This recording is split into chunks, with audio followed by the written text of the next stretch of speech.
Hello, Internet. Welcome to episode 326 of the Assorted Calibers podcast. The secondary podcast is a little bit for everyone.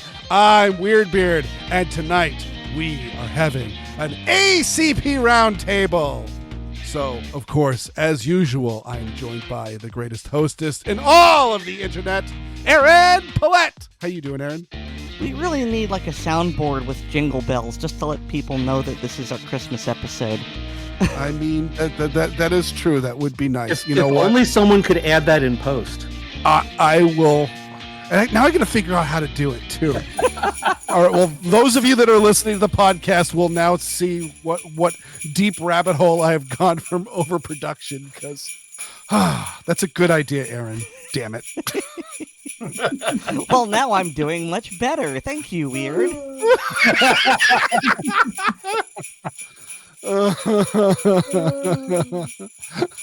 I'm glad everybody knows my place. Well, you did put the you mean on your knees in front of Erin? I mean, that is true. And so let's see. Going down the dais, we have David. Hello. Happy Hanukkah, y'all. Yep. Yeah, David is representing both Hanukkah and Christmas. Yes. And we have Myles. Good evening. We have Oddball. Hans Gruber has left the building.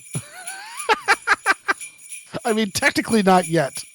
This will even air before Christmas. Oh, okay. We have Tiny. Hello. And we have Xander. I'm trying to think of something witty to say.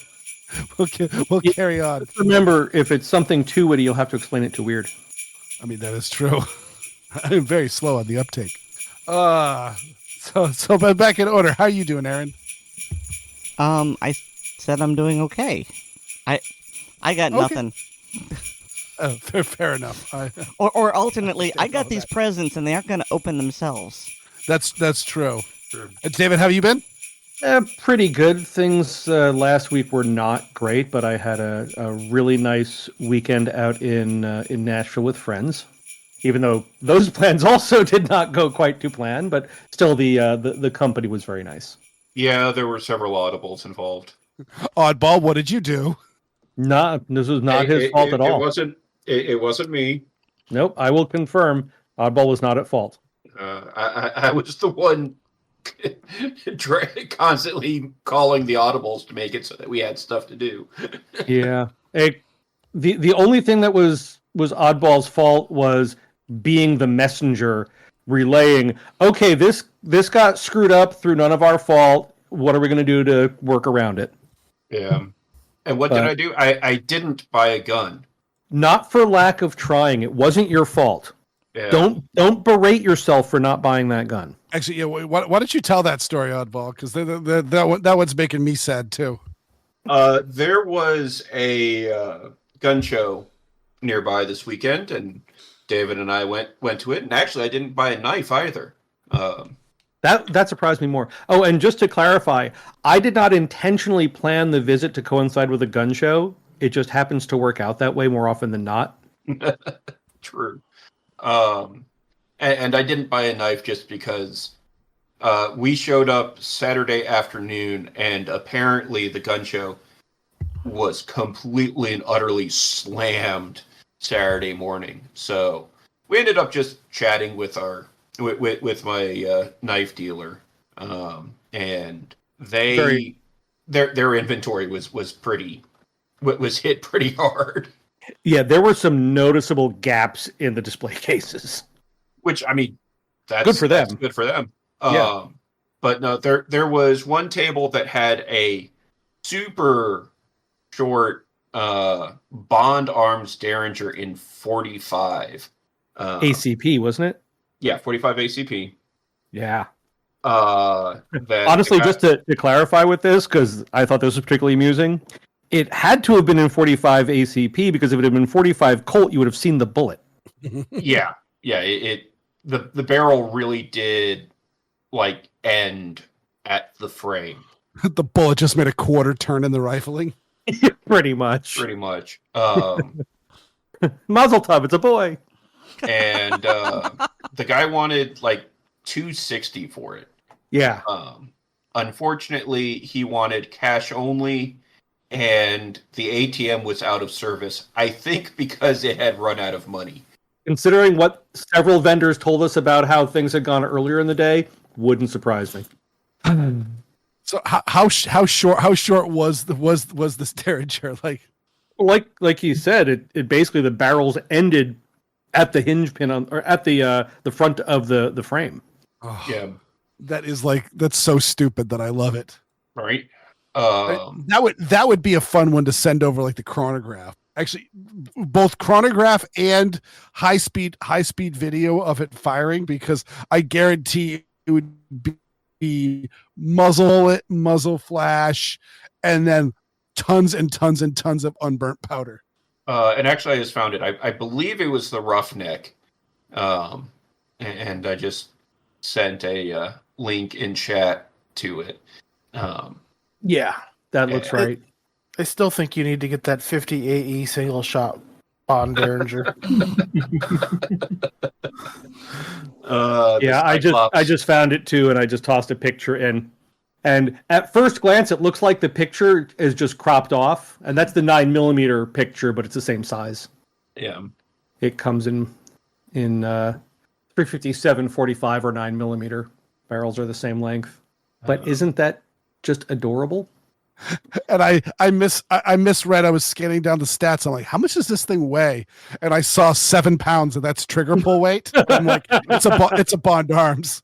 They built these things. They built these things like bank vaults. Yeah. Oh yeah. My only confusion about it is why they made that front sight so high, because that's just gonna hurt. Especially when you put it in your prison purse.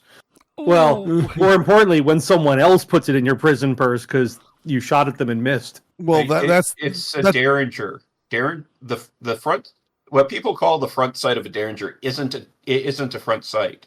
It's more of a locking guideline, lug. really. It's a locking lug. You shove it in the nose and twist, and that locks the barrel in place, and then you pull the trigger. That makes sense. Actually, is there a notch in the hinge? I'm trying to see if, like, what do you index that front sight with? Yeah, there's a little bit of a notch at the hinge. And where's it zeroed out? Because a 230 grain bullet going at like 7 feet per second is gonna. But let's be honest, the sights on that thing are more like suggestions as to where it's gonna go. That's literally the joke I made earlier. Oh crap! I didn't hear. Sorry. Yeah, the sights are allegorical. The sights are a roadside stand. It's more like tracers. You're gonna pull the trigger. You're gonna watch where the first bullet goes, and as you're seeing it arc, you can correct while it's still in flight, and just hope that your target doesn't catch it and throw it back at you. I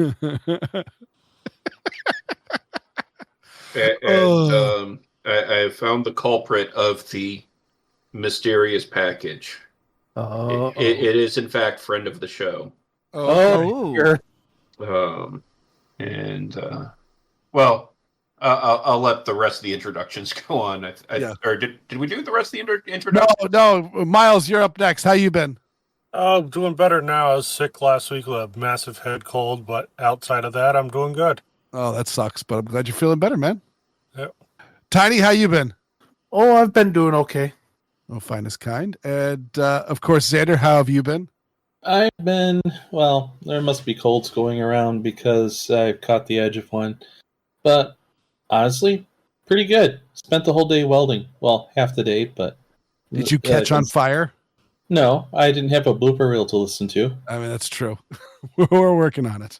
It's even more disappointing that I wasn't listening to a blooper reel when the computer reset on the dozer tractor while traveling 20 miles an hour and it threw itself into a park Friday. Oh, well, that's suboptimal.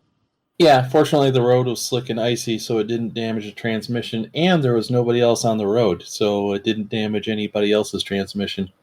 That's good too. And I will say that my wife had the greatest idea ever, which was that at the end of the year, a bunch of her frequent flyer miles were about to expire, and so she went, "Hey, how about we just do like a long weekend in Vegas?"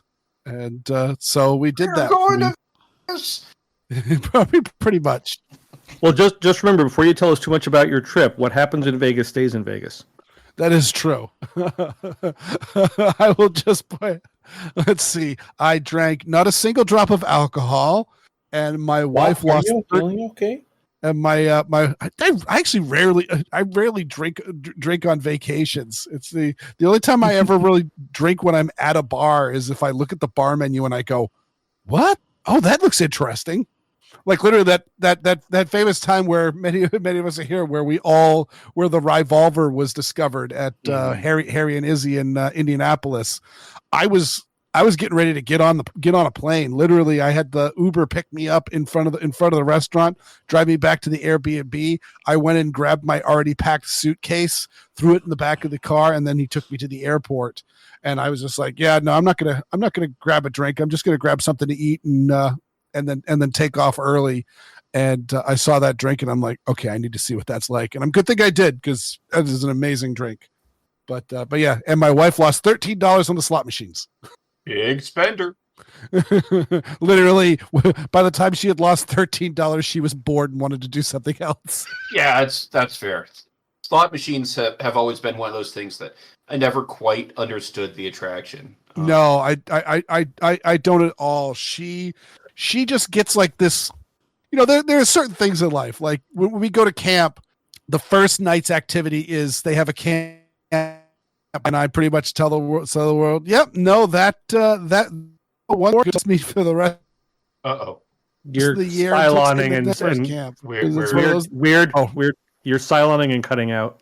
Okay, sorry about that. I said that when we go to camp, we have s'mores and on the first night, and one s'more pretty much does me for the whole year. Once more or less. Yes. No.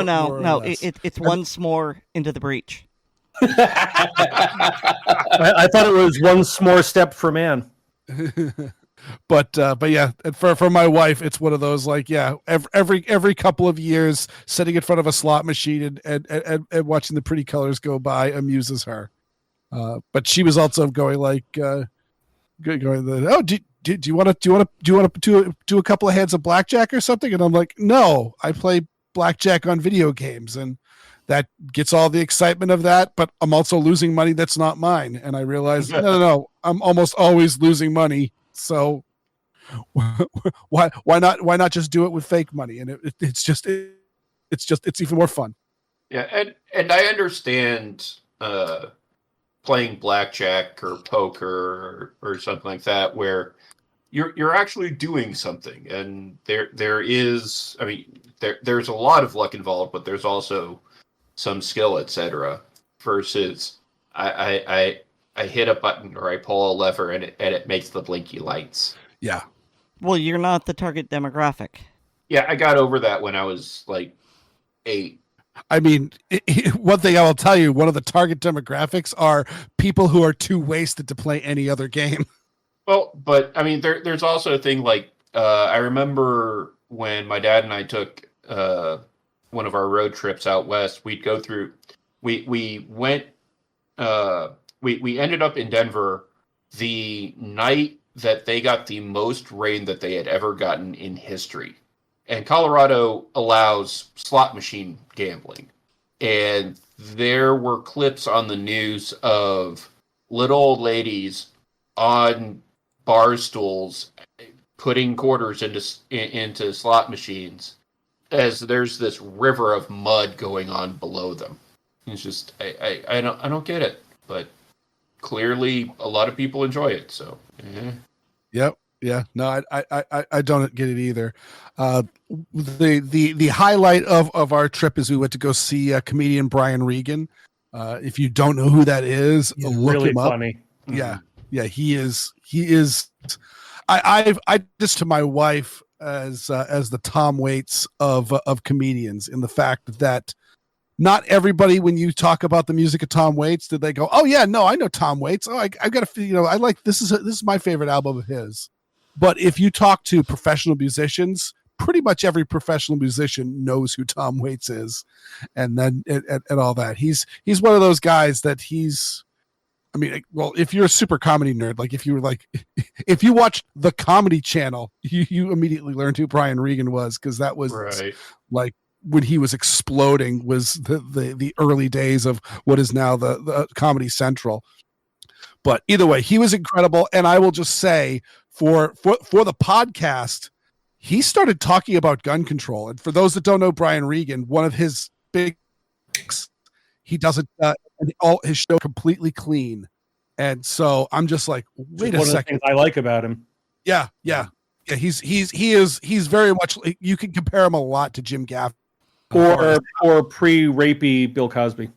Yes. Well, yes. Yeah. I mean, it's one of those like knowing about rapey Bill Cosby. Yeah, that is a fair statement. But by the time we knew about it, Cosby kind of lost a lot off the fastball. But but either way, he's apolitical and all that. And I'm hearing him like set up a joke about like gun ownership and gun control, and I'm just like, whoa! Like goosebumps started racing in my arms, going, "Where's this going?"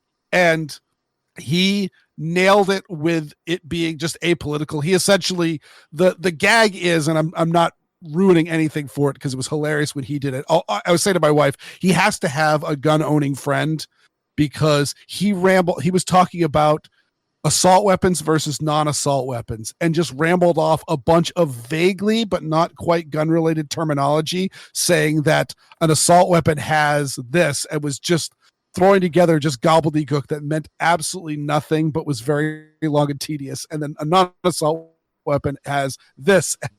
Oh, we lost you again. Oh, he lost me just a while ago. Well played, Xander. Well played.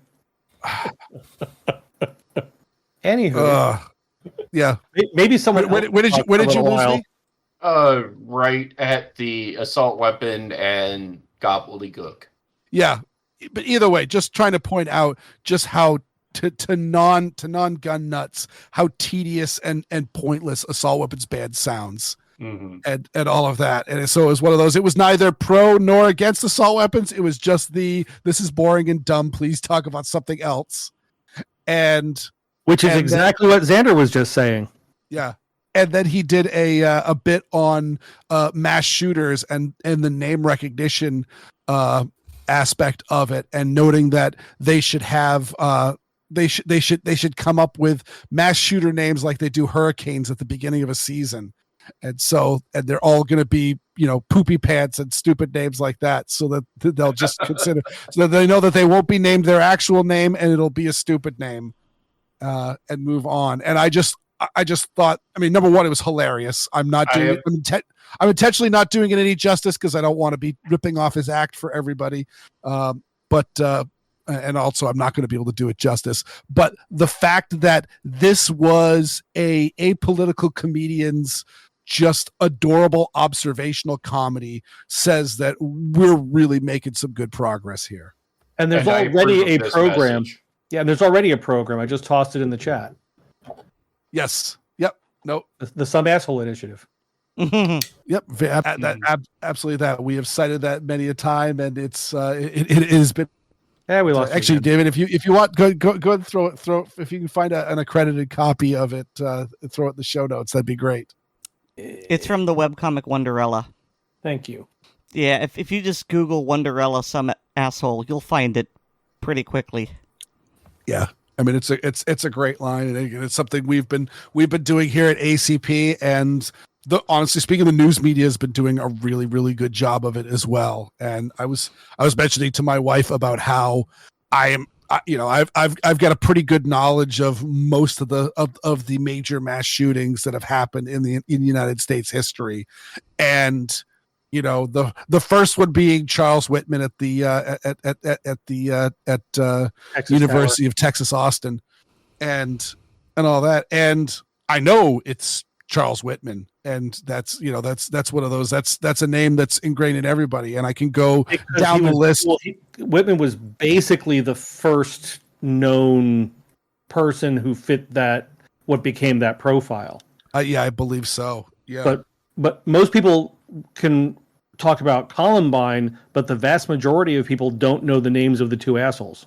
Oh, Those more political junkies like you would, but I don't remember them. I could rattle them off, but I would. Well, yeah, like I said, political junkie. Yeah, but some of the more recent ones, I couldn't tell you their names. I don't remember their names off the top of my head. I would need to refresh them. Right. And What about the Boston Marathon bombers? Well, I might be a little bit of a bad choice because I was in Boston at the time. Yes. Yeah. So, but yeah, and but again, for most Americans, most Americans don't even know Whitman. That's true. So it would probably not be too difficult to switch to some asshole. Yeah, but all I'm saying is that they've been doing a lot. I mean, I would say the Boston Marathon bombers only because there hasn't been a school shooter on the cover of Rolling Stone magazine. So there was posing like a sex symbol. Yeah, there was a lot. Not a school shooter, but there was a CEO shooter who his shirtless ripped photo was going around the internet. Yeah, supposedly there was a concert in Boston, and people were part of the concert was posting images of him. Mm. Yeah, he's already heard about gotten several mailbags full of letters. Yeah. Well. Anyway, shall we do the happy gift part of the evening? That I think sounds like an absolutely great idea. You know what? I'm going to say ladies first. Oh, thank you. Does anyone have strong feelings as to which one I open? Open mine first. Oh wait, you can't. It hasn't gotten the mail yet. Yeah, I will say as a disclaimer, I think we've all been excellent gift givers, but some of them are still in transit. Yeah, yours, Erin, and yours, Weer'd, are in transit to their boxes on my dining room table. Excellent. All right, so I'm going to open Oddballs, first because it's in front of me, and also because it's completely different and it won't spoil anything. Okay. And it's difficult to open. Gosh. Yeah. If only you had a knife. I do, and that's the thing. I cut the tape, but the flap was tucked weird in. Puzzle box. Yeah. I've bought stuff from this place before. A what type of box? I didn't quite hear you. It's a cardboard box, but it's you have to get like the right angle for it to actually open up. Yeah, the tuck tab is really, really deep. Yeah, the tuck tab is about as long as the box is tall. So Aww, that's so cute. So I'll post a picture, but it is a cute little pink unicorn pony with like rainbow hair, and it has looks like nods on and a gun strapped to its hoof. I can't quite read what the cutie mark says, but the caption says tactical AF. Nice. It's very cute. Thank you, Oddball. you are welcome. So how about y'all just open the one I gave you, because in order to save time, I just sent everyone the same thing. I've done that in years past. Okay. So right. we're opening Erin's present. Yes. Yes. I actually Weird, you cut out again. fat electrician. He references yeah. My wife is like a Gurkha when she opens the knife to start opening Amazon packages. All the Amazon packages get opened. She goes, "Oh, this one's for you." Okay. Let's see here. And this is very cool, Erin. There's Thank you. lots of packaging. There it is. Sorry, it's the. Yes, this is very cool. It's the whole thing that Amazon did the whole. Well, we have this size box, so Yes. Huh. Although I will say, to Amazon's credit, at least this time with mine, they put some crumpled paper in his padding. You got paper? Usually I do not get padding in my Amazon packages. It's just whatever's in there is in there rattling around. Basically, that's what I had this time. Was just up there rattling around. Yep, that's the norm. It was really fun when the two of the things in the box that I ordered were a paperback book and a tube of caulk. Black cock or white cock? Gray. Oh no, that's not healthy.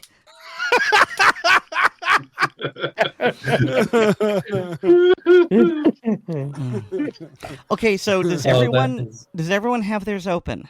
Is Yep. mine? I think so. I do. Okay, so So what? It's from Yeah, this is Kershaw. really cool. What do you It is think? Nice. it is the Kershaw. 8800.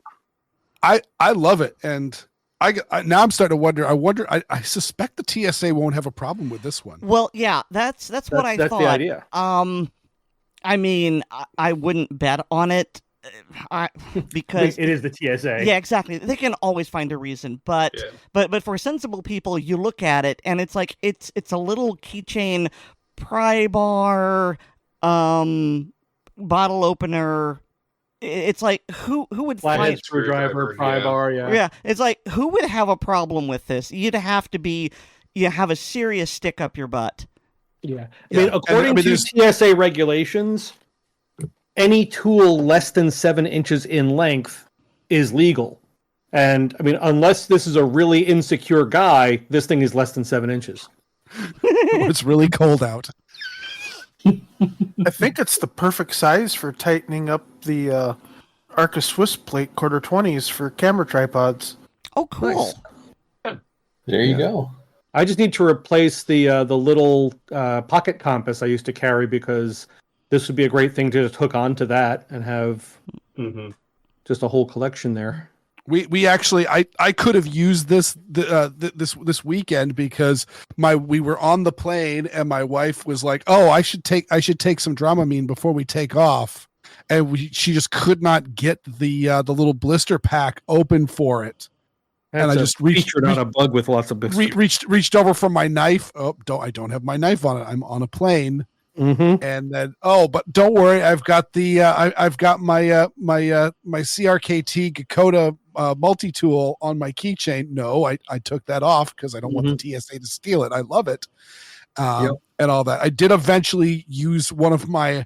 It was actually a gun lock key that I keep on my keychain just in case I forget or lose range trip. That one was thin enough that it did poke through the plastic and weaken it enough that we could rip it.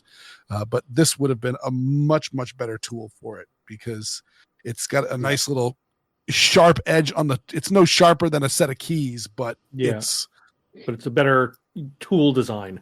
Yeah. So no, this is like officially going to be my.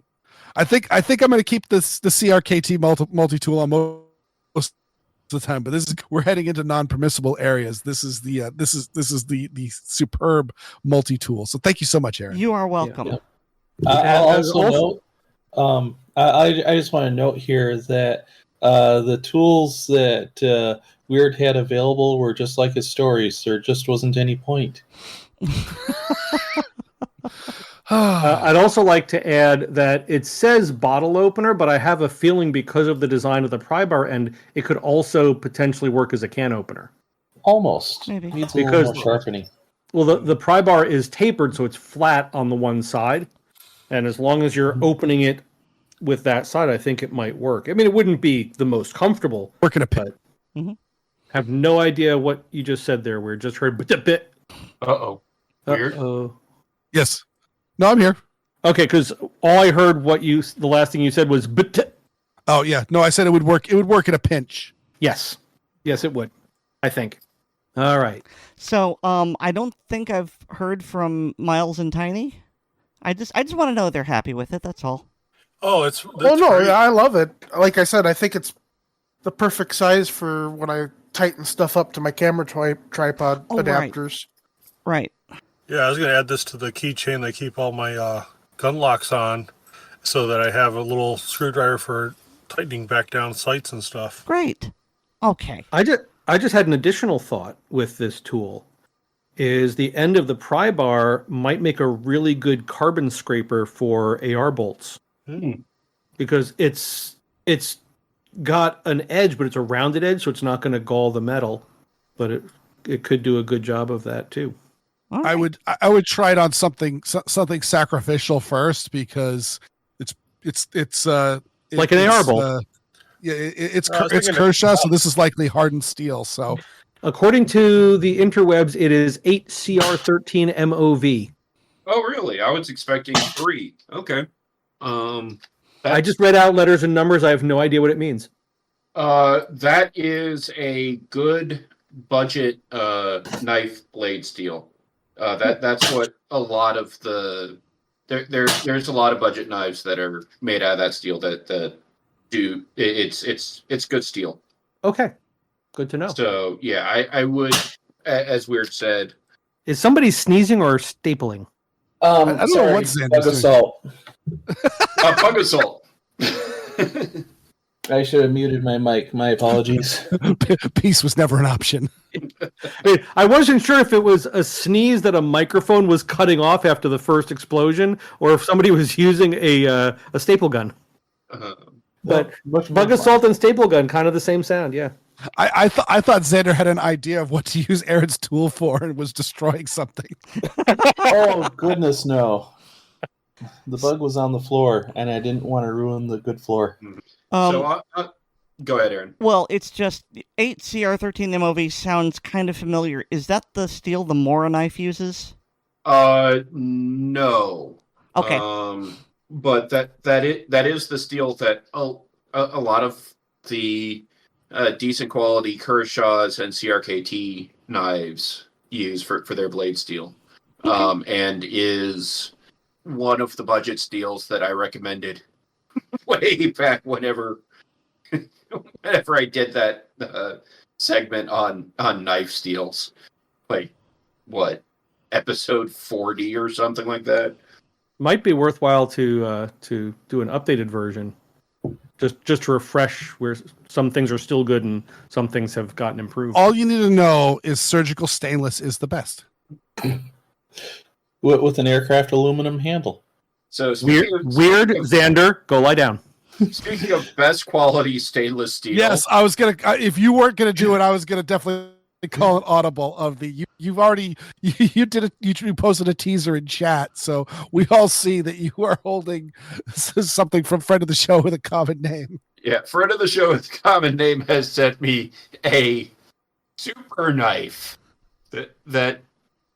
That's what's on the box. It's a black box that says super knife, best quality stainless steel blade. By the way, this is super like superhero, not soup or knife. So I am opening the box. Oh Just be dear. careful. Jesus, the thing's heavy. The last time I did that, I had to go to the emergency room. We remember that story.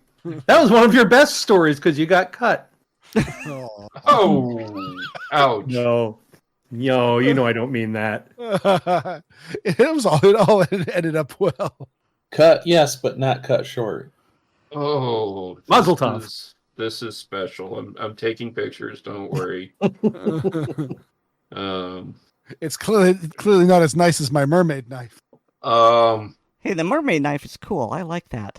The mermaid knife is actually awesome. Yeah. I'm just hoping it's not as scary as the parrot knife.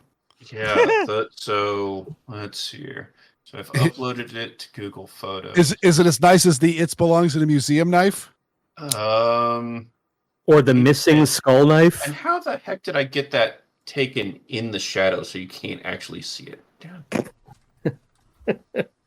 Well, the knife wasn't in the shadow until you tried to take a picture of I mean, it. It's that's a cursed. distinct possibility. It is the Light Stealer 9000. I mean, Apparently, there's no orcs around. Also Oh, known as Oddball's head, unless he turns his head just right. Oh.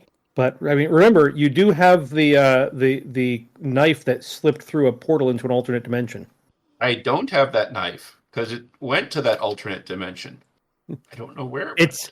It's not lost. It's waiting. What knife is this? It's It's like what, 3 or 4 years ago? Yeah, so at a blogger shoot a couple of years back, we went to Smoky Mountain Knife Works. As we do. And I bought a little a Tanto that had like bones. It's very hard to skeleton. describe. Yes. A Tanto where the sheath and the handle were made to look like they were made out of bones, and it had a display Stand where it was a pile of skulls with a skeletal hand reaching up to hold the Tanto. And it was packed nicely in a cardboard box with styrofoam to protect it. Yep, and it got in my car. It was in my car when I left David's. It was not in my car when we got home. We did not stop anywhere between David's and the house. Be not afraid. And you don't own the car anymore. And we don't own the car anymore. You're right. And the kids did not find it when they cleaned out the car after they bought it. So I have posted pictures of this knife-like object. Is it an automatic? Because it looks like so. I will describe it for the audience just because I want to say all these words. It appears to be a Sicilian-style stiletto automatic knife. Is it spring assist? But yes. Okay, and but the handle has scales that appear to be impressioned to look like skulls. And yes, impression, and it, like, is it pewter or something that looks like pewter? It is a metal. Okay, so it's probably zinc. Probably, yeah. It is genuine Matchbox cars. And am I reading the marking on that blade correctly? Yes. Okay. So good quality Which blade, marking Weird. is that? If you look at the picture of the open, printed on the side of it. Yes, if you look at the picture of the blade open, right on the bevel for the edge, it has the quality metal that it's made from. It gives the metal quality, which is simply yes. Could you be? And the blade also has some similar skull engravings as the scales, including the flipper tab on the guard. Mm-hmm. Yeah, it looks very gas station knife. Oh yes, yeah, this is very much a Mall Ninja gas station knife. And Well- I'm not sure it qualifies as a knife because it does not cut paper. Oh, there's a vaguely sharp point. Oh dear. Time to break out the hone. I'm I not don't- sure this thing will take an edge. Not only that, I don't know if he has that kind of time available. Well, I mean, the good news is that I'm sure the metal is sharp enough that it wouldn't take me much time at all to find that out. But Yeah, but you'd sharpen it up, you'd cut a test piece of paper, you then need to sharpen it again. Yeah.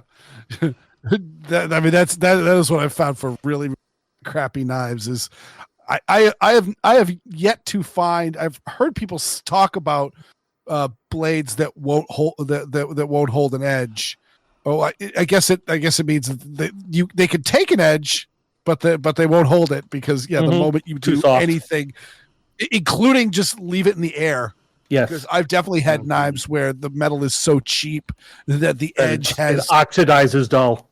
It has oxidized dull. That's one of the reasons why I like ceramic knives so much for kitchen work, because like I can cut an onion and not have to worry about cleaning it right away, so that the blade doesn't get all etched up. Yeah. All right, whose turn is it next? Unless Oddball had any other gifts that he wanted to mention. I mean, there are others. Are we just rotating through one at a time? Yeah. Oh, okay. Well, I'll be happy to go next. Why don't you go next, David? So, in addition to the little multi-tool from Erin, I also got the gift from Oddball that I'm not going to talk about because other people got the same gift. But I did get a gift that I was not actually expecting someone to find in time for the show. And I will put a picture in the chat. Oh, He not only got it for me, he found it in a store. Oh, wow. Yes. Yes. So In another state. yeah, so we get to their house on Saturday. We're hanging out, we're chatting, and Panya says, "Can we do gift exchange? Do you care if they're wrapped?" No. I mean, it was wrapped, but they brought it in. I open it up. I'm like, this is an odd shape and size and weight, and I see the glory of this thing, and I was just so happy. And I turned to my wife and like, we're going to be making turkey. So now describe the gift. The gift is a ceramic bowl and slicer for proper cranberry sauce, the kind that comes out of a can and has the cutting guide imprinted in it. And the serving dish is, in fact, in the shape of a can. And it says Canberry on the outside. Canberry. It is glorious. And the little slicer server spoon says slice and serve. It is wonderful. So the question is, David, are you going to buy an entire turkey for to christen this, or is like just a breast or some thigh quarters going to be enough? We have 2 turkeys in the freezer.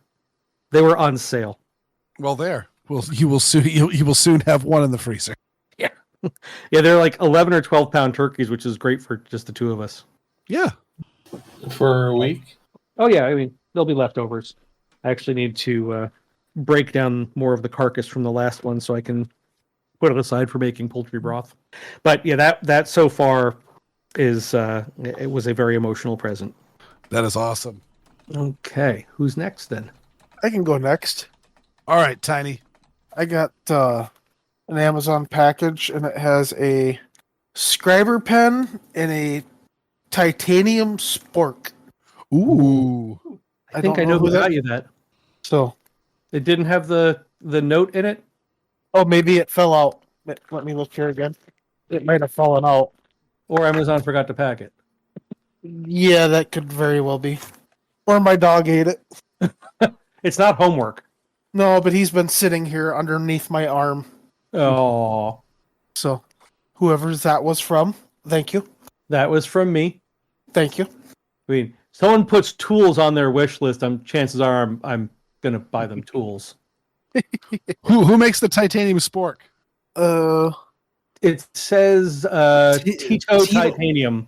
Yeah. And it has Tito, a little like the vodka people. has a little bag to put it into. Well, that's nice. Yeah, I was digging through an old box and I came up with my my Columbia River Eaton tool. And my daughter's like, "Why do you have this?" I'm like, "'Cause it's awesome." Right? And what are your plans for the scribe? I mean, it's a tungsten point scribe, but I was just wondering if you had particular plans for it, projects, things like that. Oh, I'll probably use it for the stuff on like working on stuff for the tractor and stuff when I'm marking stuff. I think that's probably when I added it to my wish list. Yep. And it also has a magnet on the other end. Okay. I don't think it's extendable, but it does have a magnet. And Probably according don't to set it next to my SSD then. but according to the web listing, you should be able to use it to score glass. Nice. Yep. And it does have a replaceable tip, but I don't know if it didn't say if it came with replacements. It does not appear to. Okay. But I'm glad you like it as much as you thought you would. Oh, I'm definitely going to use both of them. That's for sure. Excellent. You could even use the tungsten tip to put your initials on the spork. I could very well. When you guys open up mine, everyone but Erin and Myles have the same thing, except for Weer'd has his birthday gift as well. And then when I ordered the gifts for everyone else, I don't know if I miscounted or the person that I was working with to have them made miscounted, but Myles ended up with something a little different. So, Okay. All right. Well, is that a Kiwi? Is that a what? Yeah, here it is. Okay. So what I just posted was the picture of the locking tab from the box the mug was in, and it's almost down the. It's almost the same size as the side of the box, and so it's difficult to pull out if you've got something packed in there really tightly. Is that the title of Weird Sex Tape too? And also with the foreshortening and the way the photo was taken, the front tab looks longer than the box is tall, which makes it even better. Good grief! It's a pocket dimension. It has such things to show you. Okay, so we're opening up Tiny's. That's what I'm doing. Okay. I'm excited. It's from Italy. It says Fragile. Huh, mine does. Is it a major award? Yeah, mine doesn't say. Well, that's because Weer'd has his birthday present in there too. Ah, okay. I had 2 things in my package. Did everyone get those same 2 things? Well, Oddball and David got something for their wives so that they don't hit me with rubber frying pans. Yeah, you only think that you're safe from that by giving them a gift. Yeah. It's adorable that you think that saves you. So mine says I was born to sparkle, and I kind of doubt the menfolk here have that. As if it is fragile. That's the birthday one. Yeah, yours has the birthday and everything in it together. Yours is different for you. Oh. It's from the same maker, but it's a whatever. Yeah, I'll let you tell them. It's a little portable jewelry box, and that's very handy. Thank you. Oh, nice. Yeah. So Weird. What was yours? Well, let's see. I've got there's a few things. So there's one large object that's wrapped up in bubble wrap, and so I'm gonna save that for later. I assume that's the correct choice. Tiny. The wooden sign is what all of you got. Gotcha. Do we all get the same wooden sign? Yep. So it says, "Strangers think I'm." That's correct. So let me read that since Weird has been cutting in and out. Oh, I'm sorry. Strangers think I'm quiet. My friends think I'm outgoing. My best friends know that I'm completely insane. Yeah. My wife says that this is a really good gift for me. Yeah, I'm pretty sure mine will say the same thing. Now, speaking of my wife, the other item that was in the bag, which Tiny says is for my wife, is a little tiny gnome with a very tall hat. Oh. Little stuffed thing. I'm thinking I will put a hook in the top of his hat and make him into an ornament. Hello, David's wife. She's not in the room at the moment, but I will pass that on.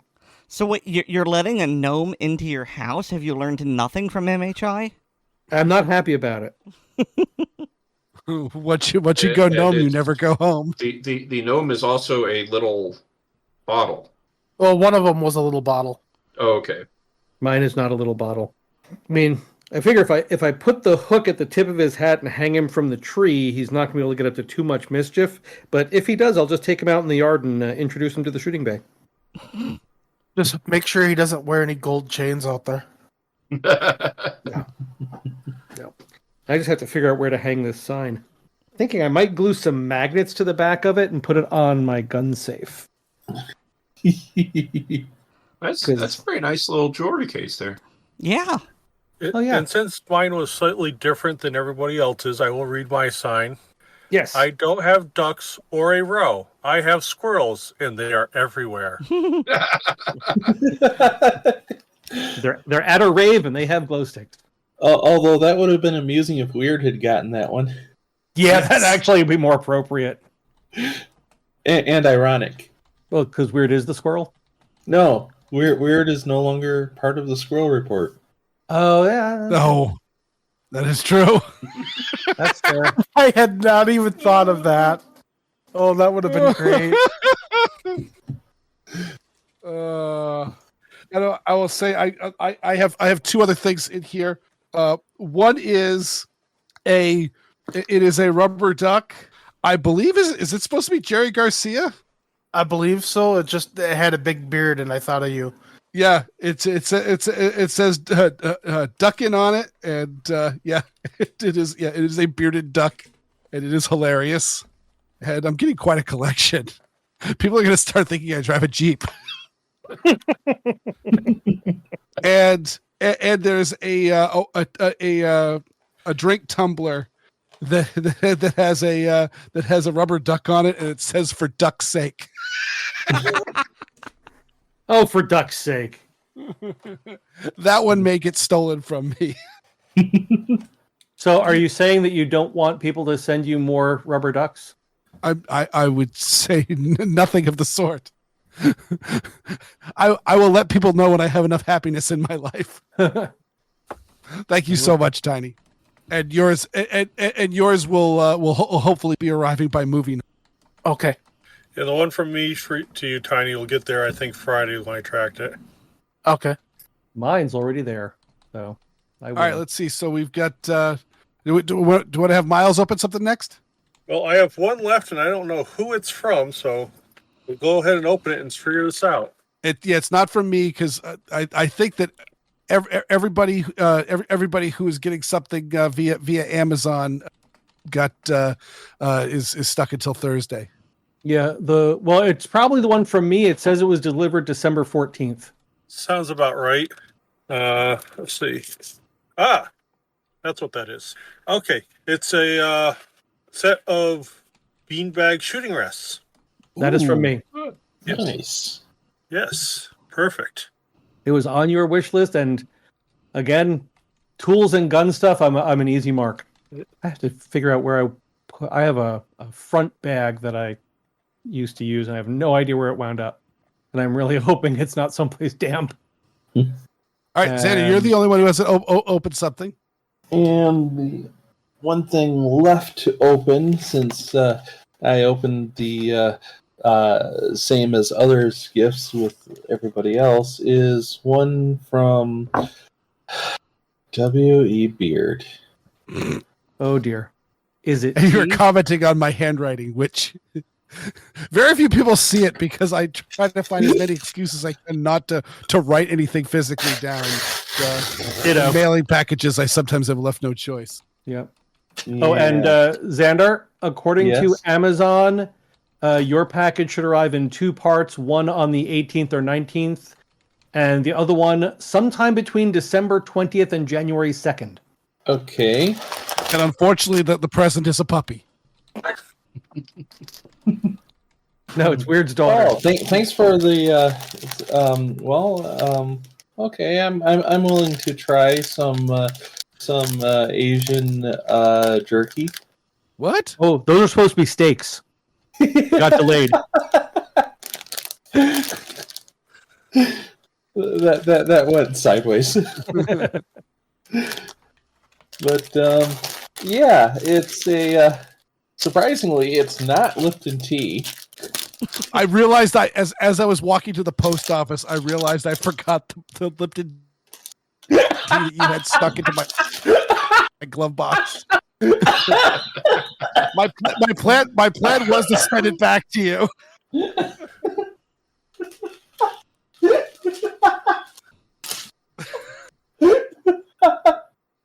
Okay.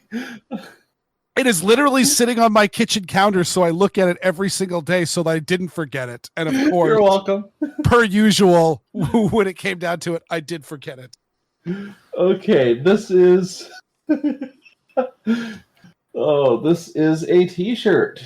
It is a black t-shirt with a yellow image, mostly yellow, that's of the cover of a Komatsu D355A Haynes repair manual. Mm-hmm. Nice. Specifically the Killdozer version. Yes. Oh, just remember to reinforce the cooling system and stay away from buildings with basements. Oh, quite. So, let's see here. Yeah, that is from TriStar Trading. They produced some very, very marvelous marvelous equipment, and I know that Xander wore it on Killdozer Day. Oh yes, I shall have to wear that T-shirt under the open Hawaiian shirt that Myles got me last year. Nice. No, I got you the patch. Patch. Oh yeah. Those are patch. I know you got me a Hawaiian shirt at some point. A cow Hawaiian shirt. Oh yeah. Oh yeah, it's his birthday. That's right. Oh, okay. So, thank you, Weird. I am greatly amused. I'm glad. It would have been better if I remembered the darn tea. Yes, but now it's Schrodinger's tea. It is. It may or may not show up.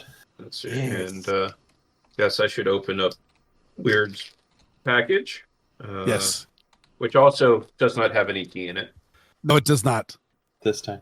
Though I think you were the least deserving of it, because though the tea was most likely stashed in my glove box on your property, I don't think you were directly involved. I wasn't directly involved either. It wasn't on my property. That's what he said. It was on my property. Oh yes, yeah, that's right. That's right. It was, yeah. That's right. It was on But David's property. I wasn't directly involved, other than being on my property. Well, except for it was your adopted child who was part of this. He is an adult. He is his own person. He does not answer to me. If you had fetched him up better, you wouldn't have been as easily corrupted by Xander's evil. It wasn't Xander's evil. Oh, that was you, Oddball? Yes, it was. Oh, So he is more deserving of mean tea than I am. well, I'm glad I forgot, Xander. I take it back. Now we know where that you tea want- is going. You want the Lipton tea back? That's why I was asking you to make that's why I was telling you to make sure that your insurance was up to date in your glove compartment. I know you were asking so enthusiastically, and I was so tired. I'm just like, oh no. What now? What fresh hell is this? So I also have a black T-shirt that says "Neighborhood Watch Program." Wrapped around like. Couldn't get any of that weird to cut out again. Oh, sorry. Yeah, we heard oh. Yeah, whatever. Oh, it's magic. But the Neighborhood Watch Program with a cartoon raccoon with an evil smile on it, with a rifle and a shovel. Yeah, they also make the TriStar also makes the Trash Panda shirt, of which I got one from myself in the shipment. But and I realized that was it Tiny who's the one that got you that one ahead of me. I think I got him for his birthday. I got him a couple. Yeah.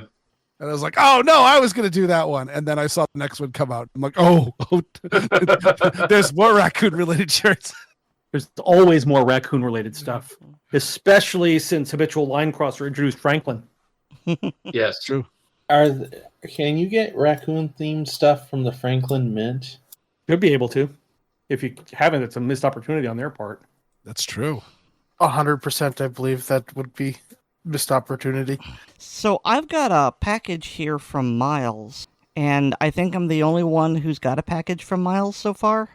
I just got mine today.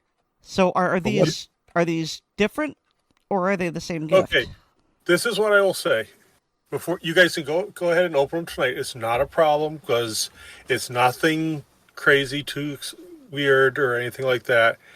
And 5 of you got these. Tiny's the only one that got something different. Mainly because I couldn't get any more because there seems to be a shortage now because when I was trying to get another one. But go ahead and open it. And Weird will laugh hysterically once he figures out what I did.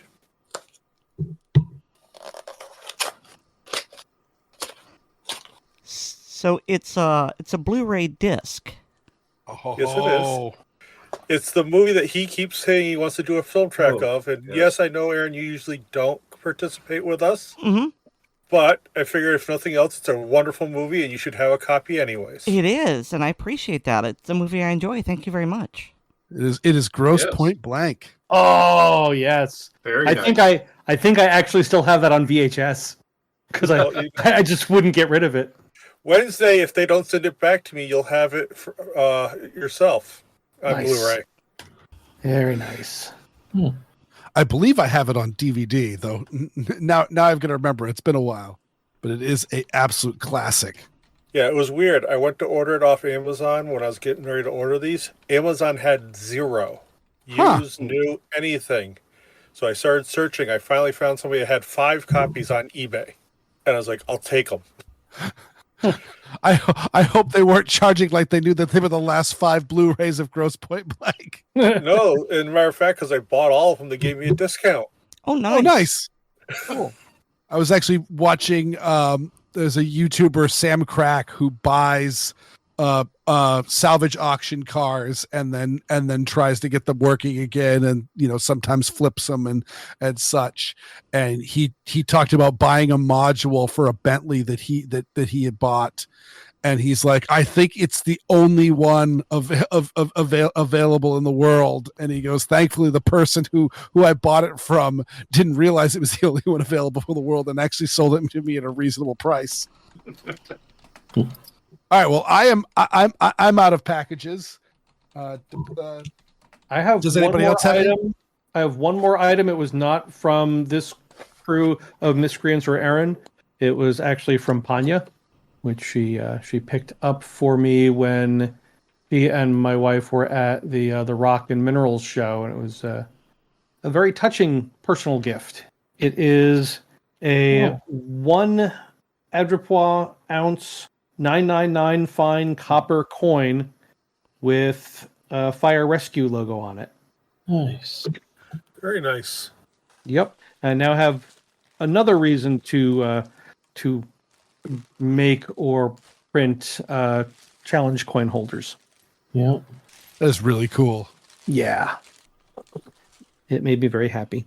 And it was a little bit challenging because I was given that at the same time I was given the cranberry sauce dish. So it was I wasn't sure which one I was more excited about. I think the trick is just to become a slobbery mess of emotion. Yeah, not my thing. I'll leave that to you, Weer'd. I'm good at it. Especially towards the end of the second movie. Yes. Well, that's more like fall asleep in my chair.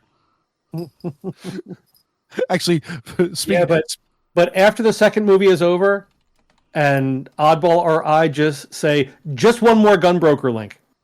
Oh, it does go on. When we did the ACP mag dump that dropped, literally, like I was like, I have to get this out so that the it could be all published by the time we get back, because I didn't know how jet lagged or busy things could be, and it was a good choice. So I just quickly edited the whole thing and got it up on Patreon for the supporters of the show. And as it was rendering, I felt like I lost an hour somewhere because suddenly my eyes popped up and went, oh, it's done. It's done rendering. Okay, I can upload it. Ended up going, okay, I can get a couple hours of sleep before the alarm wakes up and we have to get to the airport. Nightstand, and then they were landed on a kitty corner book. Get up now. I'm like, and we lost you right after hour of sleep. We lost you right after kitty corner book. Oh, my glasses fell on the floor and it woke my wife up. And she's just like, oh, it's close enough. I might as well get up and get dressed. And I'm like, I need a little bit of sleep. So I got about 1 hour of sleep. And thankfully, again, we had these super nice. I mean, it's not quite. It was JetBlue, so they don't quite have first class, but it was the like super duper reclining seats, and they gave me a blanket and a pillow. And so I as soon as we were at cruising altitude, I was fast asleep. Yeah, I usually fall asleep on a passenger jet before it levels out. That was my daughter when she was small. When the pilot would goose the throttle for takeoff, her eyes would just slam shut, and that would be it.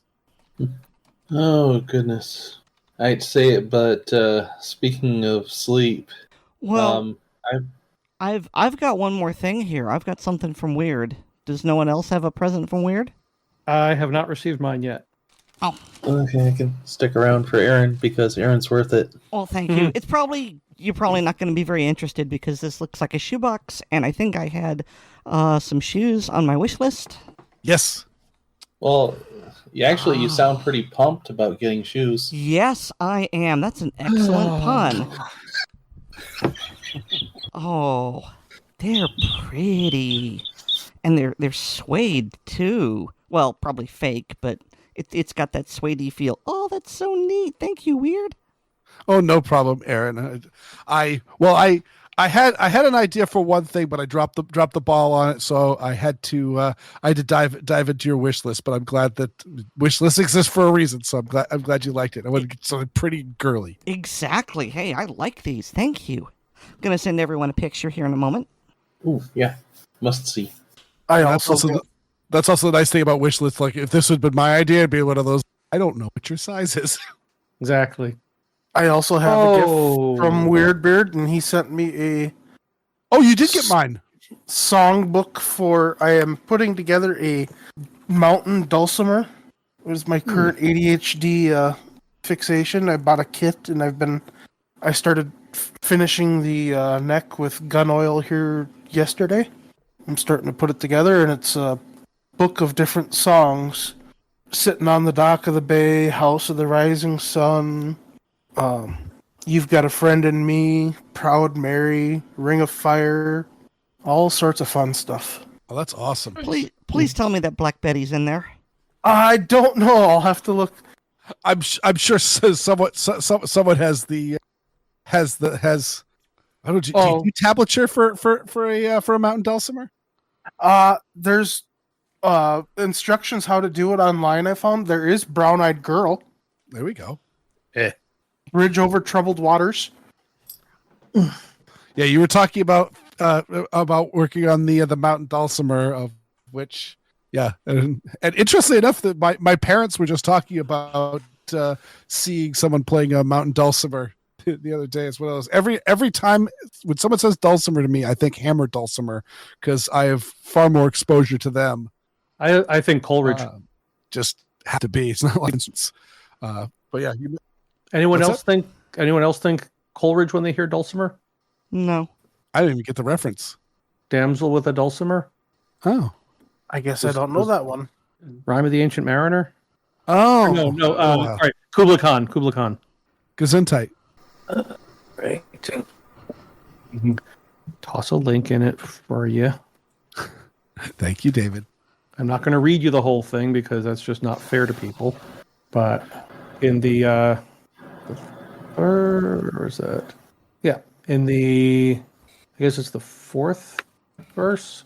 The damsel with a dulcimer in a vision once I saw. Okay. Oh, there. Yeah. Mount Abora. Well, what kind of dulcimer does the damsel have? Is it a mountain dulcimer or is it a hammer dulcimer? She was singing of Mount Abora. So what's your guess? It would have to be a mountain dulcimer because she's singing about a mountain. Fair enough. God, jeepers! I shouldn't have to. Well, there now I want to hear someone to sing a mountain song with a hammer dulcimer. And Tiny, you need to learn If I Had a Hammer. Oh, and when I was out there, I saw another link. So, just remember, if your Shaden boner lasts more than 4 hours, you should consult a doctor. It's a link to a Daily Mail article. Huh. Yeah. Oh. Save that for a blooper reel or mag dump. Yes, but we've got a couple of news stories. I don't know how deep we want to dive into them, especially since this is a Christmas episode. So just before that, Xander stuck around to listen to me open my present, and I appreciate that. But he's a hardworking man, and he's got to get up early, so I think he wants to go to bed. Yeah. My apologies, but it's always so wonderful to hang out with all you guys. Well, it's nice to have you.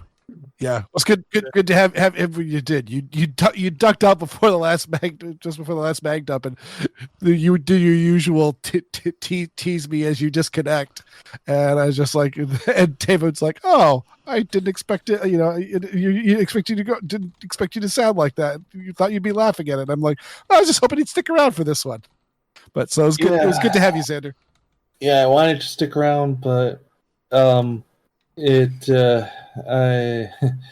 I needed to get work done in a better state of mind, and considering that was the next day was the one where I had to deal with emergencies all day, yeah, which I definitely needed to be well rested, including saving a guy from almost going for a swim in a manure pit. Yeah. In a while. Only do that if you happen to be listening to a blooper reel at the moment. Yeah.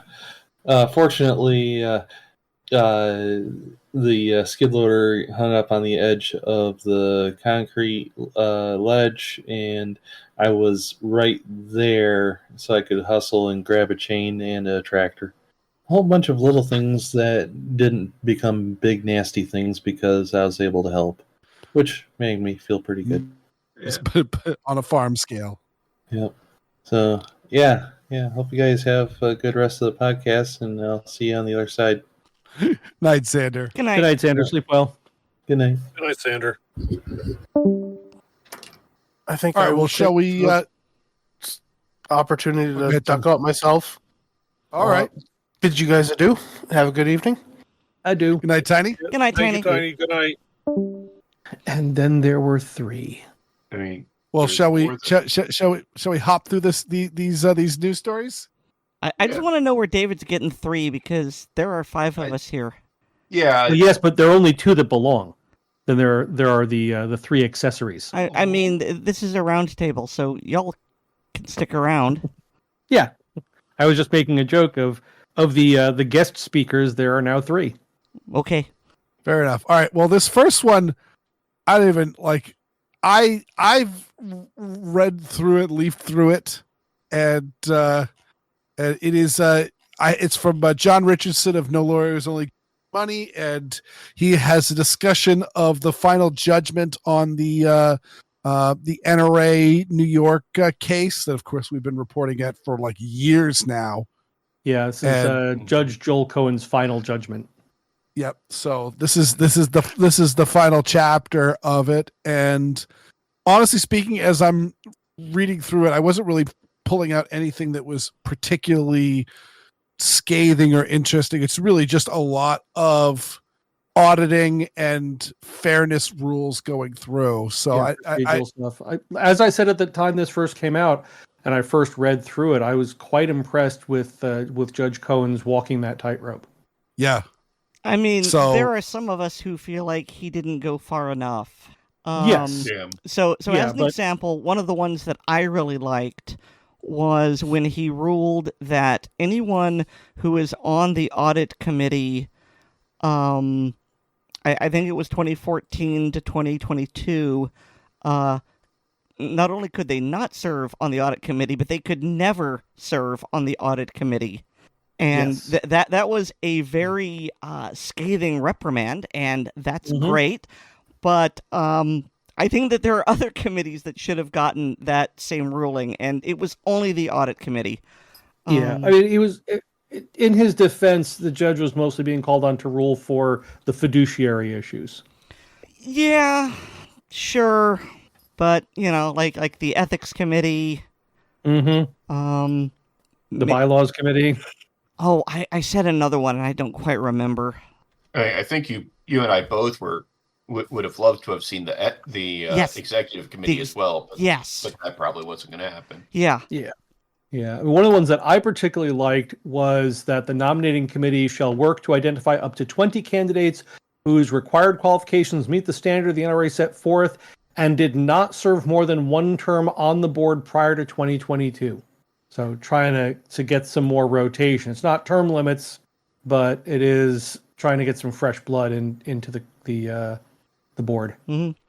Another thing that I liked was he broke the chokehold that the NRA has over the nominations and made it so that people who were running got equal time, I guess you could say, because previously they were limited to 150 words in one magazine and they couldn't say anything about campaigning. And so Right. that's been removed. It was- And It also, was just basically a blurb about who they are. right, no real reason why you should vote for them. Right. And he also made it a requirement that the NRA make it possible to vote online. He's not getting rid of the paper ballots, but it's and that will probably make it a lot easier for people to vote. And so, more votes means better representation, and I think that's really great. Yes. And there was also, in relation to that, the bylaws must be amended to make the audit committee an elected committee of the board, in basically bringing it in line with New York nonprofit corporation law, as opposed to making the audit committee an old boys club. But yeah, I agree that he could have gone farther and it wouldn't have been a problem for us. But I think he was trying to walk the narrow path between what he might have wanted to do and what was justifiable. I know that Letitia James is reporting this as a win publicly, but she's disappointed privately.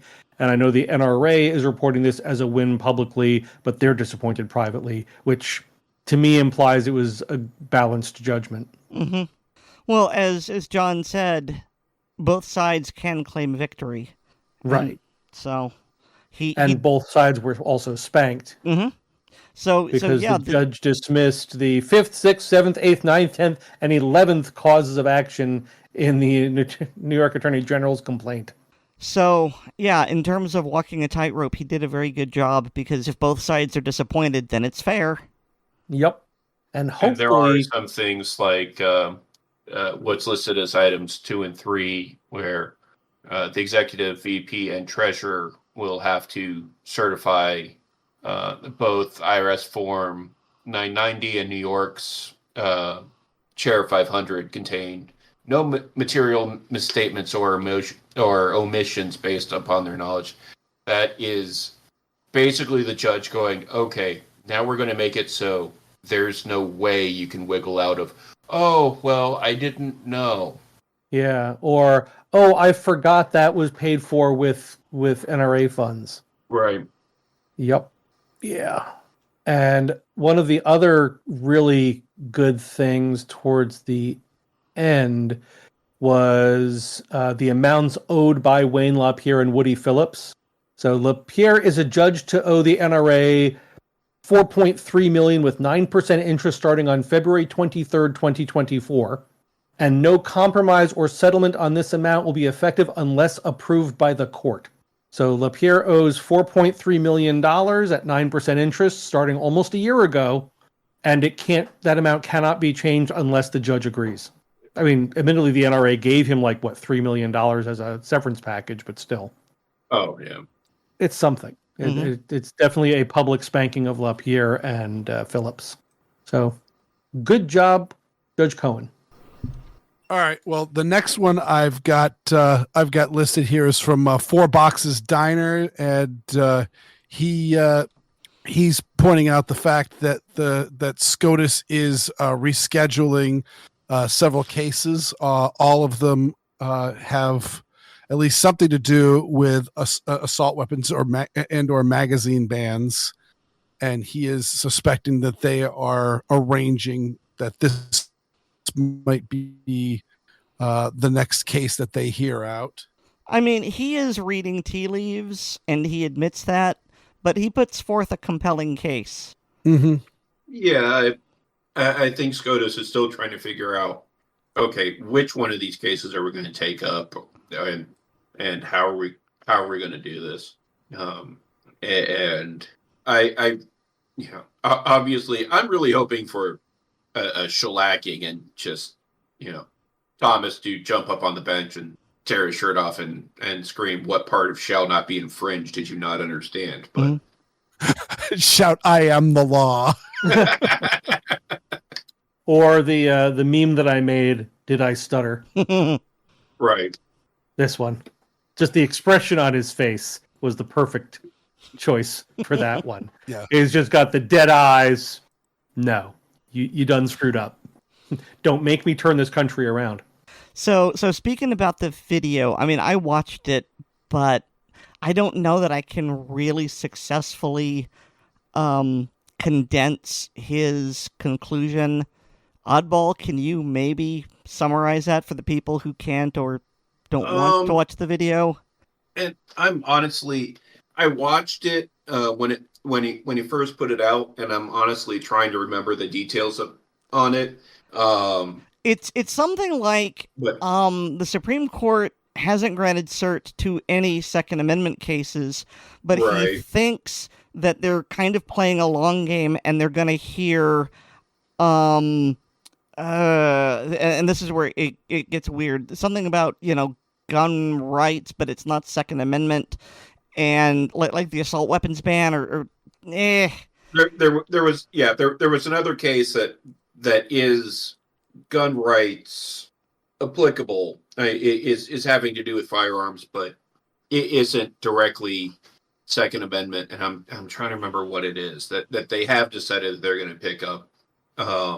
But that's the only one that so far they've actually granted right of certiorari.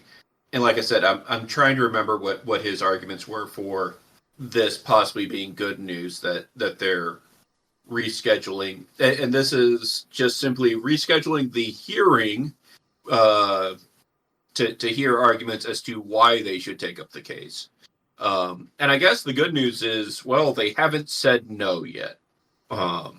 And I got to say, there's something to be said about the sheer volume of these assault weapons cases that are coming forward. And I will also say that I suspect in the next year or two we will see Justice Thomas stepping down, because he's been very, very open that he is interested in retiring sometime soon, and so the fact that he's a Republican appointed justice, and Donald Trump has won re-election, and so I think that this is kind of going to be his cue to exit. But we know he's a bombastic guy, so I think he wants to go out on something big, and Second Amendment is one of his favorites. Yeah, the thing is, he's got a lot of work to do, and I understand him wanting to retire, but we need him because we've still got states that are fighting the Bruin decision, and they're going, "Nah, make me."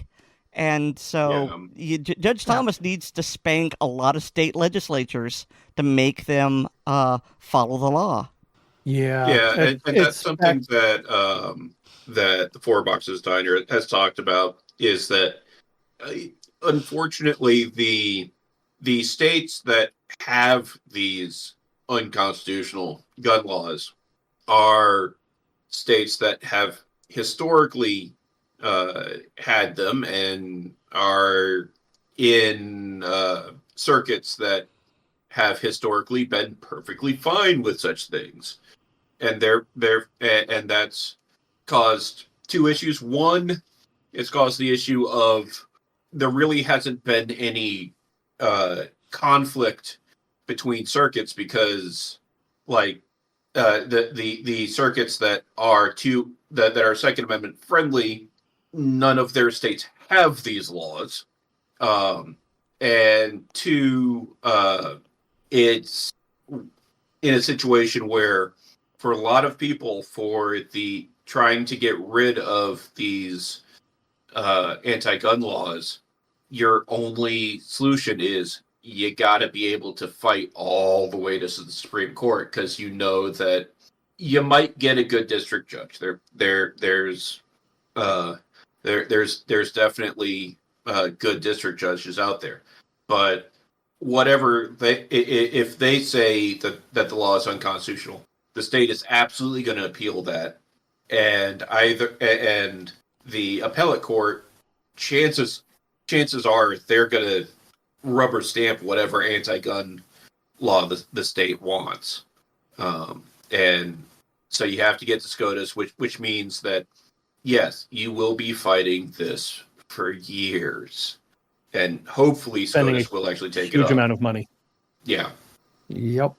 And one that I see Weer'd threw in that a lot of people are on our side are taking as worse than I think they really should is the Supreme Court has rejected the petition to jump into the Hawaii carry permit case dealing where the state Supreme Court talked about the spirit of Aloha. And just correct me if I'm reading this wrong, but isn't there another step before it gets to the Supreme Court that hasn't been accomplished? Yes. Okay. Sort of. I mean, if where you're going is where I think you're going, yes. Which is that the Supreme Court of Hawaii hasn't actually heard that case yet. Oh, okay. I was thinking actually the Ninth Circuit would be the next step. No. Okay. I don't think so, because this is dealing with state law, not federal law.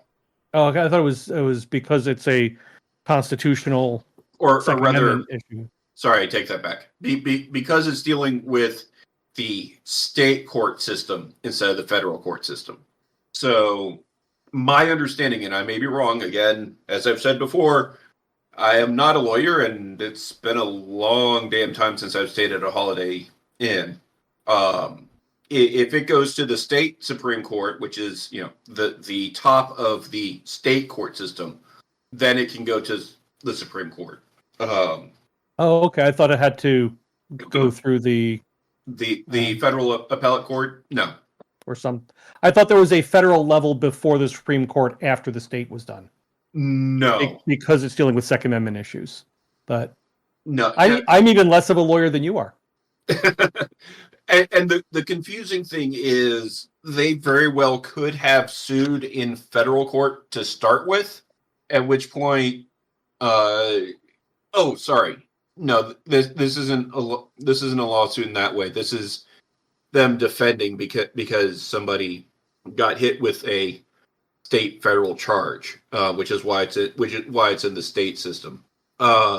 If someone had said, say, they could have sued Hawaii in federal court, at which point it would be district federal court, and then the couple stages in the federal appellate courts system, which would be the Ninth Circuit, and then the Supreme Court. But because it's state, it goes into the state court,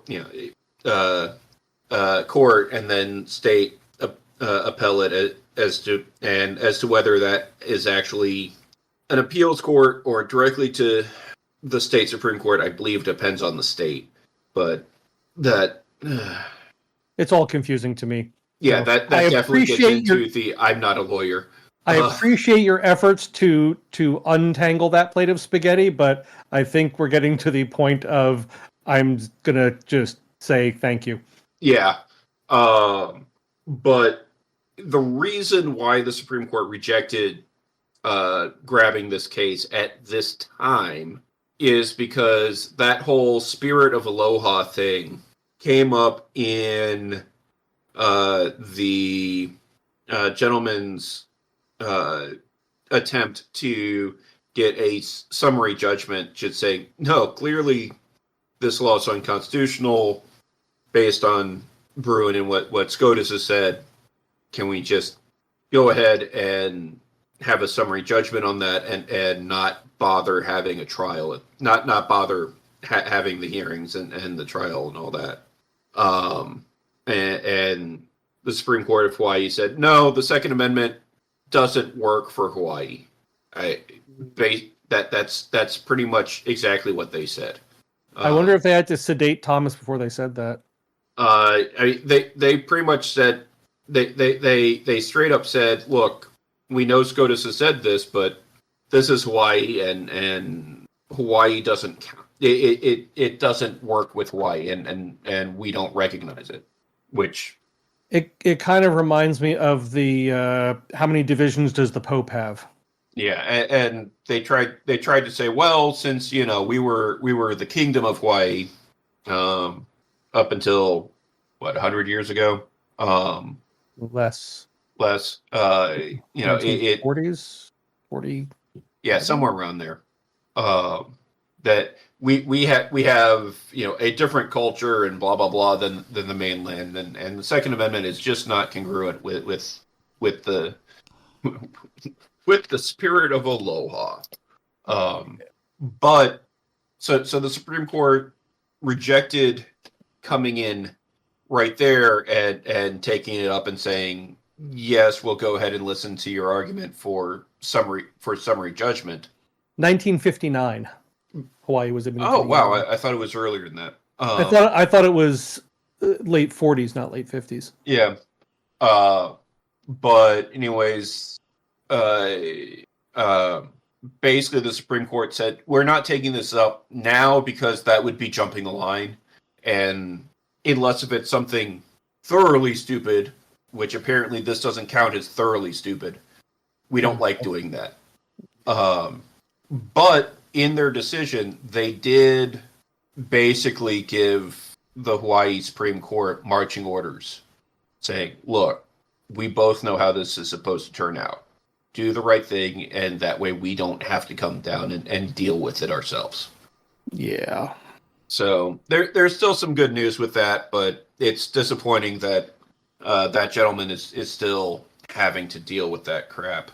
Yeah. Well, maybe we can petition the president to pardon him before he leaves office. There's always that. I mean, he seems to be pardoning everyone else. There is that. All right, and I've got two more stories in here, and I guess it's actually all best that Xander has gone to bed, because he's actually been pretty emotional about the unfortunate twist of things that have been going on in with Michigan. good reason. Yes, with good reason. Is that Michigan, as another friend of mine who lives in Michigan has said, Michigan is turning into the California of the Midwest. Is that there are two bills. I don't think they've been signed into law. I thought I read that it was, but I don't have a link handy. Answer. But it is the one is legislation approved in the Michigan Senate would ban the manufacturing, assembling, purchasing, importing, or possessing firearms or firearms parts that don't have a valid serial number, aka ghost guns. Woo! Or any firearm manufactured prior to 1968. That is true. That is true. Yeah, I've got quite a few firearms that don't have serial numbers. So to answer David's question, it's passed the Senate. It has not passed the House. Okay. Okay, thank you. So it's still in process. Mm-hmm. Mm-hmm. So there's still technically a chance to kill it. Yes, technically. Technically. I mean, when the title says Michigan Senate bans sales possession of ghost guns, it's that they specified Senate and not Congress or legislature, and so that makes me think it hadn't passed the House, and I scrolled down and there it is. Yeah, I just wasn't sure how up to date the article was because I hadn't opened it. Now, the thing is, well, okay. Yeah, it's a few days old. Yeah, 3 days old. But there's a weekend in there too. But, okay, so it passed the Michigan Senate Thursday 20-15, which is very close. And so I don't know the disposition of the Michigan House, but it might be more contested. Right. It also looks like this is another one of those. I'd have to dig into to really find out, but it looks like this is another one of those where they had a placeholder bill and put in an amendment to that bill that gutted it and replaced it with the text of this ghost gun ban. Which couldn't be possible in a properly functioning legislative body. Yeah. And then the other one is a bill that has been introduced to essentially ban guns that aren't gun colored. This one, I don't love it, but I don't hate it. I can at least see the reasoning why without agreeing with it.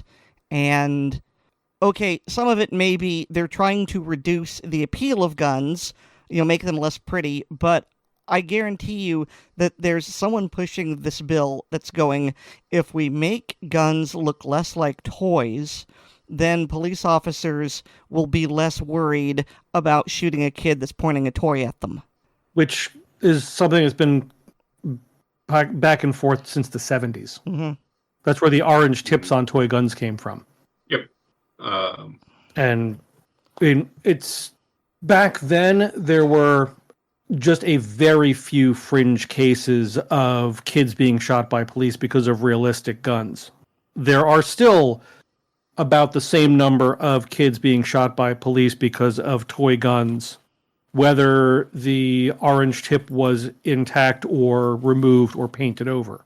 And also, how many of those cases are... I know that when I was living in Medford, there was a case where somebody went into a convenience store and held a airsoft gun that had the orange tip removed in the face of the clerk, and essentially threatened to rob him. And the clerk came out with a gun that never had an orange tip on it whatsoever, and ended up shooting the person. And so I've got to wonder how, like, it was always, I mean, I remember hearing it, and I remember actually having my parents like warning me, don't go running around with that, playing with your friends with that gun, because a police officer might mistake it for a real gun and shoot you. But I don't know how often that has happened versus people using it as an intimidation tool. Right. I mean, obviously there have been instances where kids just innocently playing with a firearm have been shot. I'm not saying that it never happens, but I do think that the number is small and the number is highly contaminated. Well, and also there's the probably truly unintended issue of training guns that are set up for simunitions and such. A lot of departments and training folks will paint those blue to designate. The front of the barrel, the front half of the slide, whatever. The magazines. Yeah, that's been a standard thing for a long time. Yeah. It was orange for a while, but then the less than lethal shotguns were coming out with orange furniture, so they went from orange to blue. Mm-hmm. So I don't know if I've ever told this story before. Did I tell you the story about when I was in ROTC and the battalion left me behind? I remember that story. Yes. Okay. And you had your rubber duck with you. Or it's a name for a dummy rifle. Yeah, well, it was a dummy M16, but it looked really real unless you were right up top. That's the rubber ducks are okay. the same. I've never heard it called that. They just have usually a rubberized receiver, sometimes stock, but the barrel and front sight and other components are actual firearm parts. Okay, so at this point, I'll briefly tell the story here. So this was in the early 90s, and I was in ROTC, and we were doing a field training exercise where we were putting all the things we'd learned into play. So we were in our BDUs, we had our camouflage face paint on. They had given us the dummy M16s, and we were, playing soldier. We were moving like squads. We were, setting up ambushes, bounding, all those things. And at one point we were attacked, and I was told to play dead, and I did. And no one told me to get up, so I didn't. And then at some point I go, I've been here an awful long time, and I get up, and my battalion is just gone. Well, actually, at this point, my platoon was gone, and I start wandering, and I'm somewhere in the Ocala forest, I think, at this point. And it's just, okay, I've got to figure out where to go. And by the time I get to the parking lot, the buses that we came in are gone. And I go, oh, sugar. Yeah, really good job of whoever was supposed to do the count. Oh, yeah, I mean, I never heard what happened, but I know that somebody got reamed because they left a cadet behind with a dummy rifle. And I'm going, I don't know what to do, but I know this much. I'm going to get in trouble if I don't return this rifle to the armory. So I guess I'll just walk home with it, but I've got to make it look like I'm not a killer in my complete BDU face paint. And so I'm just, my hand doesn't go anywhere near the grip. I'm shouldering it. And I'm walking through a suburb just trying to look as innocent as possible, and I'm going, this is going to be bad. And at one point, when I say at one point, it sounds like it maybe happened again, but it's like, well, what I expected happened. A police car rolled up on me. Now, fortunately, he didn't, have like the lights and the siren, but it was just, so I don't know, I don't think someone called him on me. He was probably just patrolling and wondering what the hell was going on.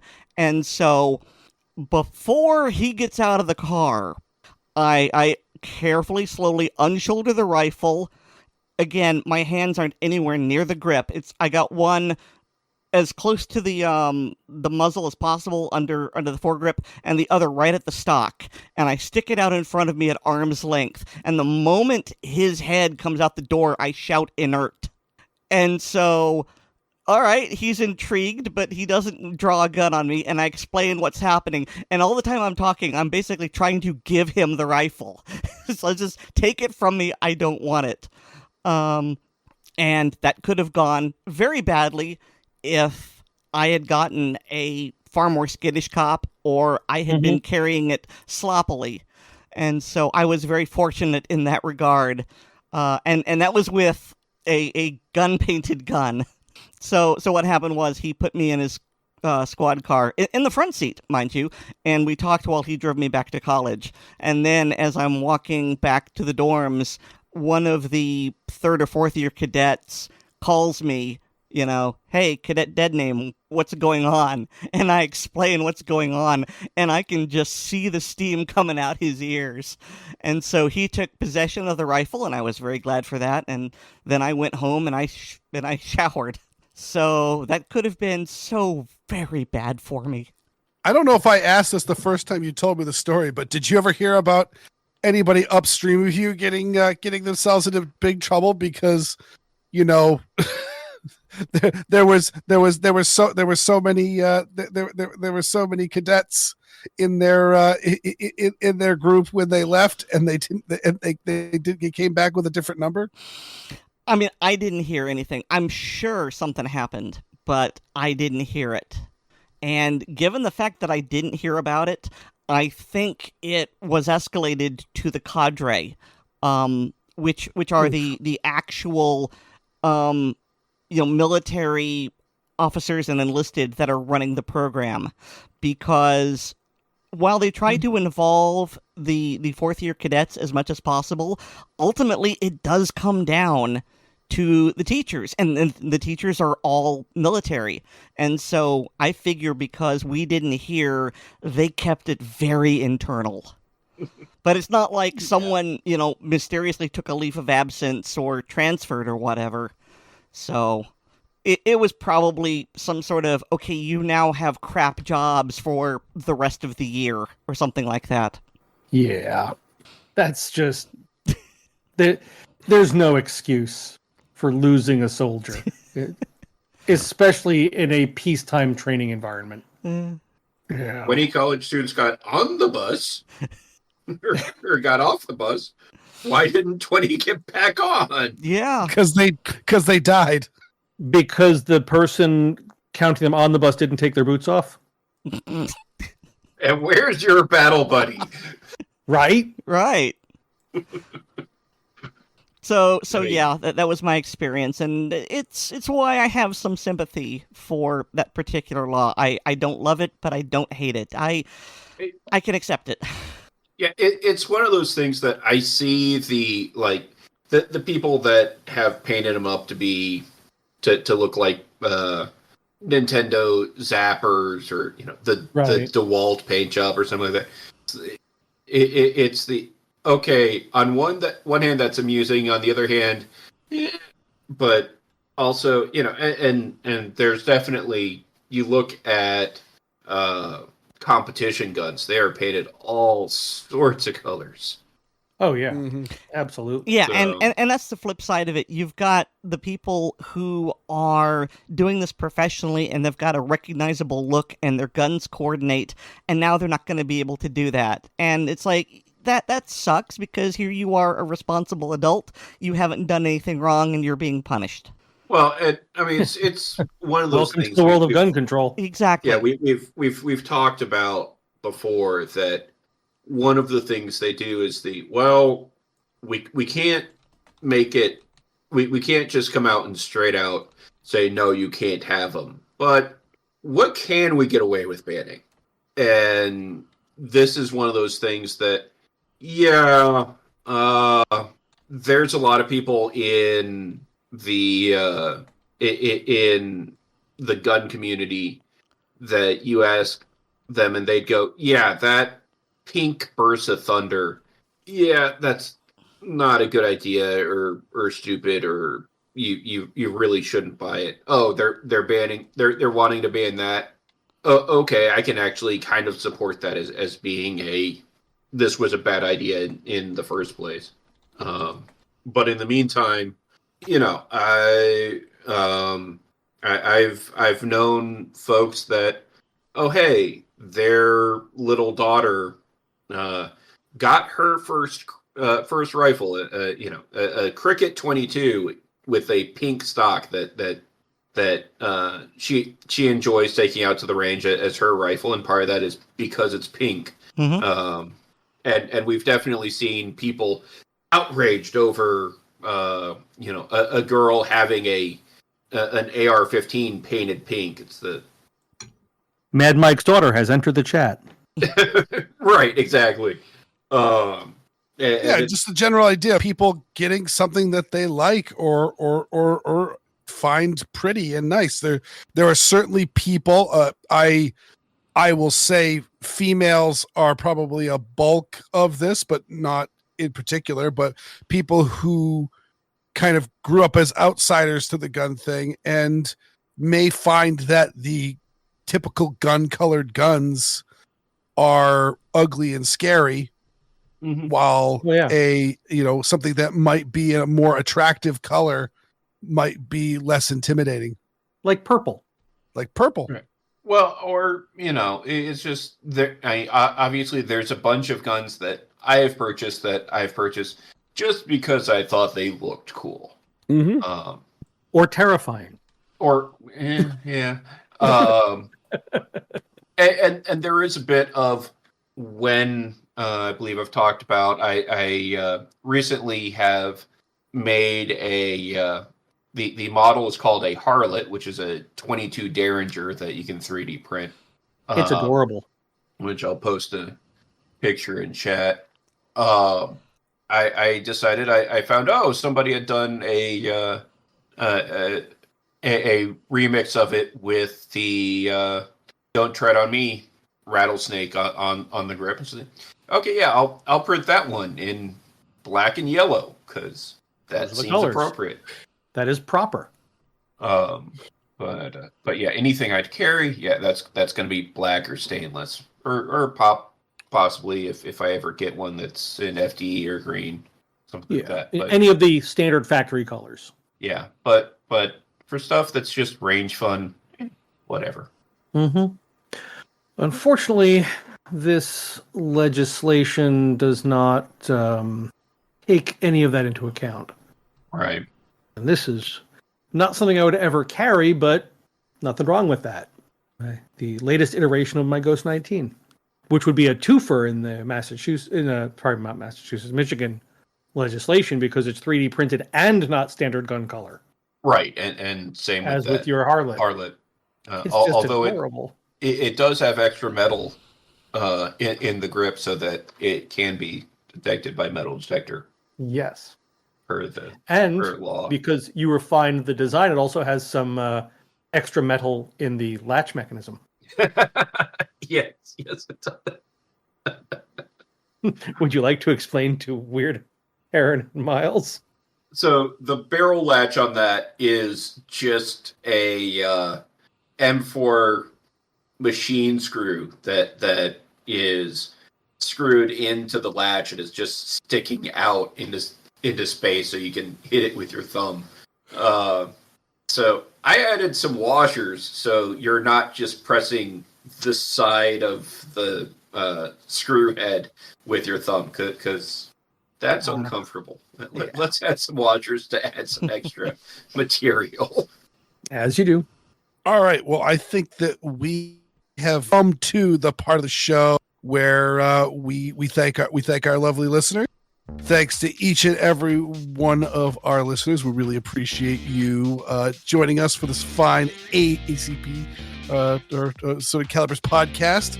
And but we want to give an extra special thanks to all ours on Patreon. Go to patreon.com/Assorted Calibers podcast and sign up. Patrons get an early release of the podcast, plus bonus content like our hilarious blooper reels, the ACP film tracks, and the ACP mag dump. Also, please remember to rate us on Apple Podcasts and Pocket Casts, subscribe to us on the platform of your choice, and share the show with your friends, both online and off. I've got a blog. It's weirdworld.com. That's WEERD world.com. And hear me weekly on Handgun Radio on the Firearms Radio Network. And you can get more from me at Linktree/Erin Paulette. That's linktree.ee/Erin Paulette, all one word. And David, where can people find more for you? Well, I'm regular on ACP. I try to be a regular on Handgun Radio.